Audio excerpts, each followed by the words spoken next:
Hello dear student, welcome. तो अभी हम डिस्कस कर रहे हैं shares versus debentures. Important topic है बच्चे लोग, ठीक है।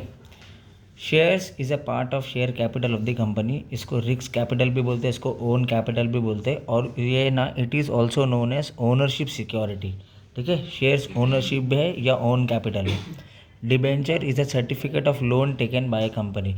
मतलब ऐसा समझो कि मैं ना एक कंपनी हूँ और मुझे ना आपसे पैसा चाहिए, तो मैंने क्या किया, आपको डिबेंचर दिया है, ठीक है। तो बदले में आपने मुझे कैश फंड प्रोवाइड किया कंपनी को, ठीक है। तो मैंने ना लोन लिया है आपसे एक हिसाब से, ऐसा समझिए आप। तो उसको है ना क्रेडिटरशिप भी बोलते हैं उसको, ठीक है। मतलब मैंने आपको पेमेंट देना है, मुझे आपको पेमेंट देना है, पे करना है, आई हैव टू पे टू यू।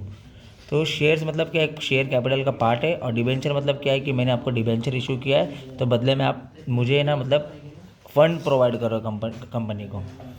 शेयर्स का स्टेटस क्या है? Shares owner of the company है, a holder of share is owner of the company, और इसको ओन कैपिटल भी बोलते हैं। तो ये इनका स्टेटस है कि ये ओनर ऑफ द कंपनी है। डिबेंचर का स्टेटस क्या है? डिबेंचर क्रेडिटर है, ठीक है। मतलब मैंने आपको डिबेंचर बेचा है, तो आप मेरे को डिबेंचर आपने मेरे से परचेज़ किया है, ठीक है।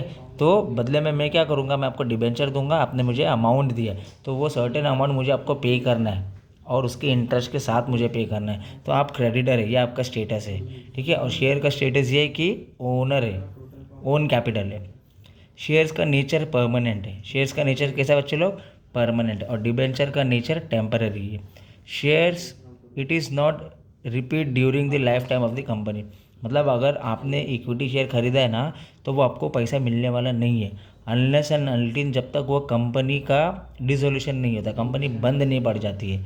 बंद पड़ेगी तो पहले इक्विटी को मिलेगा, डिबेंचर को मिलेगा, बाद में आपको मिलेगा। तो ये आपका परमानेंट कैपिटल होगा।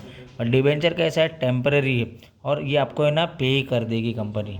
क्योंकि मैंने आपसे 200 करोड़ लिया है, तो 2 साल 3 साल के लिए लिया है, तो मैं क्या करूँगा, आपको एक स्पेसिफिक पीरियड के बाद वो अमाउंट विथ इंटरेस्ट मैं आपको पे कर दूँगा। वोटिंग राइट्स सिर्फ शेयर होल्डर एंजॉय करता है। तो उसको 2 वोटिंग राइट्स मिलती है शेयर होल्डर को, एक नॉर्मल वोटिंग राइट्स मिलती है और एक डिफरेंट वोटिंग राइट मिलती है, ठीक है। और वो लोग डिसीजन मेकिंग में पार्टिसिपेट करते हैं। वापिस वोटिंग राइट शेयर होल्डर को मिलती है। शेयर होल्डर 2 टाइप की वोटिंग राइट एंजॉय करते हैं, नॉर्मल वोटिंग राइट और डिफरेंट वोटिंग राइट, और शेयर होल्डर पार्टिसिपेट करते हैं। डिबेंचर होल्डर को कोई भी वोटिंग राइट नहीं मिलती है, क्योंकि वो क्रेडिटर होते हैं। तो जब इनको वोटिंग राइट नहीं मिल रही है, तो ये लोग मीटिंग में पार्टिसिपेट भी नहीं करते, ठीक है। Simple. Next, return on investment. तो जो इक्विटी शेयर लेता है उसको ना डिविडेंड मिलता है। जैसे आपने ना कंपनी से इक्विटी शेयर लिया, तो कंपनी आपको क्या देगी? डिविडेंड देगी। और अगर आपने ना डिबेंचर लिया है, ठीक है, तो कंपनी आपको इंटरेस्ट देगी। ये दोनों का डिफरेंस है, जस्टिफाई में भी आ सकता है, आपको इसको जस्टिफाई में भी बना के लिखना है कि डिबेंचर को रिटर्न में क्या मिलता, शेयर्स को रिटर्न में क्या मिलता है? डिविडेंड मिलता है। और डिबेंचर को रिटर्न में क्या मिलता है? इंटरेस्ट मिलता है। तो जो डिविडेंड मिलता है ना, वो फ्लक्चुएटिंग मिलता है। कैसा डिविडेंड मिलता है? फ्लक्चुएटिंग मिलता है। पर जो इंटरेस्ट मिल रहा है ना, वो फिक्स मिलता है। जैसे कि मैंने आपसे 200 करोड़ रुपए लिया है, तो मैंने बोल दिया कि मैं आपको 12% देने वाला हूँ, तो 3 साल जो मैं आपको अमाउंट पे करने वाला हूँ ना, 12% के हिसाब से ही रहने वाला, चेंज नहीं होएगा। तो इधर रेट ऑफ इंटरेस्ट फिक्स है, और यहाँ पर जो डिविडेंड मिल रहा है ना, वो फ्लक्चुएटिंग है। कंपनी ने ज़्यादा पैसा कमाई तो ज़्यादा डिविडेंड मिलेगा, कंपनी ने कम पैसा कमाई तो कम डिविडेंड मिलेगा। नेक्स्ट है सिक्योरिटी।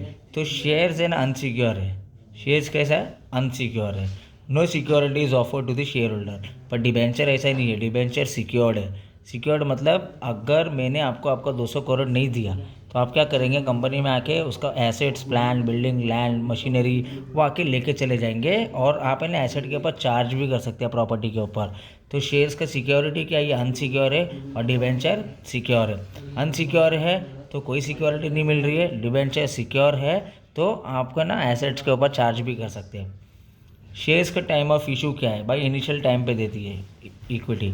इक्विटी कौन से टाइम इशू करती है? इनिशियल, प्राइमरी, फर्स्ट टाइम जब कंपनी फॉर्म होती है, तब वो स्टेज पे इक्विटी इशू करती है। और डिबेंचर का टाइम क्या है? डिबेंचर लेटर में, कि जैसे आज मेरी बॉर्न हुई 2024 में कंपनी बॉर्न हुई है, और 2030 में 2035 में मुझे रिक्वायरमेंट है पैसे की, तो मैं क्या करूँगा? डिबेंचर इशू करूँगा, ठीक है।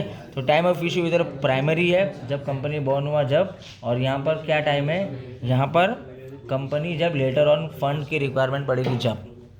शेयर्स का सूटेबिलिटी क्या है? शेयर्स लॉन्ग टर्म है, ठीक है, और डिबेंचर मीडियम टर्म है। शेयर्स लॉन्ग टर्म मतलब परमानेंट कैपिटल है ना, तो लॉन्ग टर्म है। और डिबेंचर शॉर्ट टर्म है। शॉर्ट टर्म क्यों है? क्योंकि वो रिपीटेबल है, ठीक है, सर्टेन पीरियड ऑफ टाइम में हमको वो अमाउंट देना पड़ता है। तो ये एक अच्छा सा इंपॉर्टेंट आंसर है बच्चे लोग, उसको अच्छे से फोकस कर लेना, आप अच्छे से पढ़ लेना। शेयर्स का 2 टाइप है, इक्विटी और प्रेफरेंस आएगा आपको जस्टिफाई में। शेयर्स का कितना टाइप है? 2 टाइप है, एक इक्विटी और एक प्रेफरेंस। और डिबेंचर का टाइप्स है, ये अलग से एक आंसर में आएगा आपको। तो डिबेंचर का टाइप्स 8 है। Registered debenture, bearer debenture, secured debenture, unsecured, redeemable, irredeemable, convertible, non convertible. इसका आंसर भी है, टाइप्स भी है, 8 मार्क का अलग से आएगा, वो अलग से अपलोड कर दिया है, वो चैनल में आप अलग से जाके देख लेना बच्चे लोग। पोजीशन ऑफ लिक्विडेशन, लिक्विडेशन मतलब कंपनी बंद हो गई, डेड हो गई, अब कुछ एसेट्स है, करंट एसेट, उसको अपन है ना कैश में कन्वर्ट कर रहे हैं। तो ये कौन से पोजीशन में और ये कौन से पोजीशन में, वो बताना है। तो शेयर्स होल्डर जो है ना वो सबसे लास्ट में, सबसे लास्ट रैंक पे, क्योंकि कंपनी जब डूब गई, लिक्विडिटी कर रही है, तो पहला पैसा प्रेफरेंस को देगी, बाद में पैसा डिबेंचर को देगी, बच रहा है तो इक्विटी को देगी। तो लिक्विडेशन पे ये सबसे लास्ट रैंक पे क्लेम करता है ये।